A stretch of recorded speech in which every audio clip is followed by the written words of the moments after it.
سلام دوستای عزیز، امید که جور صحتمند باشید. امروز دوستای عزیزم دیم در منطقه بروشو، در منطقه بروشو قرار داریم. دیم که یک پروژه اینج شروع شده، کار جریان داره. دیم تا از نزدیک ببینیم چی خبره.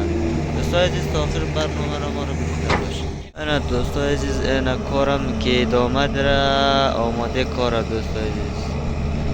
انا سایکن یعنی قدر از کار شده و یعنی قدر از مانده دوستای عزیز. سایکن دوستای عزیز کار جریان داره، فعلا خبر نیم که تا چی وقت کار است تا چی وقت نیه. فعلا کار جریان داره و دینی سرحد رسنده دوستای عزیز. ببینید